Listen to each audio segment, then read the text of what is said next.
Bueno, vamos a meternos de lleno en uno de los misterios más grandes del libro de Apocalipsis. Y si les dijera que la clave para entenderlo todo no está en alguna teología súper complicada, sino en una antigua enseñanza de Galilea, acompáñenme a desglosar esta interpretación que es, la verdad, fascinante.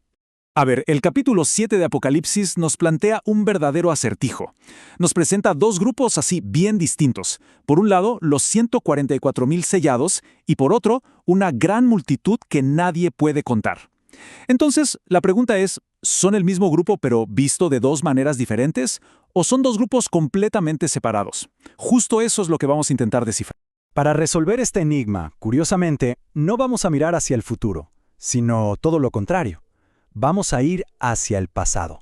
Resulta que las pistas están como escondidas en profecías y símbolos muy antiguos, y la clave de todo esto se encuentra en la increíble historia del antiguo Israel. Imaginen la escena por un momento. El juicio final sobre la tierra está, digamos, en pausa. Hay 4 ángeles sosteniendo los vientos de la destrucción, esperando una orden. ¿Qué podría ser tan, pero tan importante como para ponerle un freno al mismísimo Apocalipsis? Pues un sellado divino. Esto ya de entrada nos dice que la identidad de estas personas es algo absolutamente crucial. Y es que el texto nos pone el contraste justo enfrente. Es imposible no verlo. Por un lado, un número exacto, específico, 144,000, y nos aclara, todos vienen de las tribus de Israel.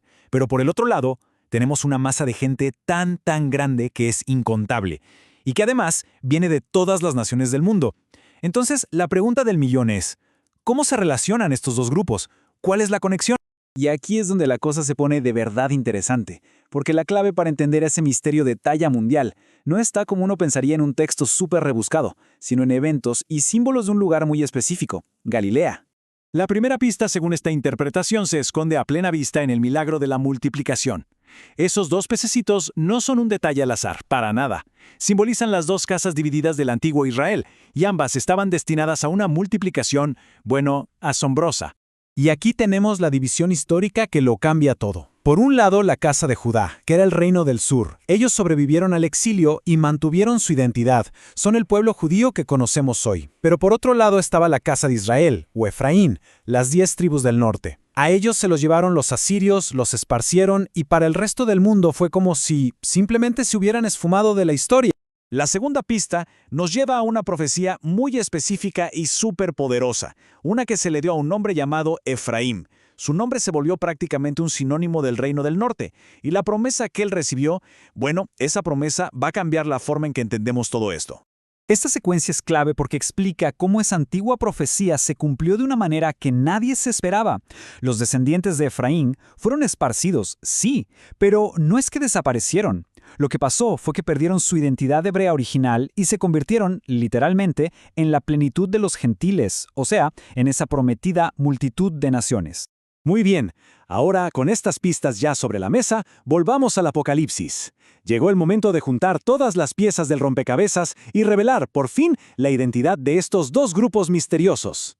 De acuerdo con esta perspectiva, los 144,000 son un remanente fiel. Un grupo cuyo linaje tribal, aunque para el mundo sea desconocido, fue preservado por Dios dentro del pueblo judío a lo largo de los siglos. Y la gran multitud. Entonces, ¿quiénes son? Bueno, según esta visión, son nada más y nada menos que los descendientes perdidos de Efraín. Aquellas 10 tribus que supuestamente habían desaparecido de la historia no se extinguieron. Al contrario, se multiplicaron entre todas las naciones, cumpliendo así la profecía de volverse incontables como los peces del mar. Y aquí viene un detalle que es como la cereza del pastel, lo que conecta todo. La pregunta que hace el anciano en Apocalipsis, ¿quiénes son estos y de dónde han venido?, es un eco casi palabra por palabra de la misma pregunta que hizo su antepasado Jacob miles de años antes, la primera vez que vio a los hijos de José, Efraín y Manasés. La historia cierra el círculo.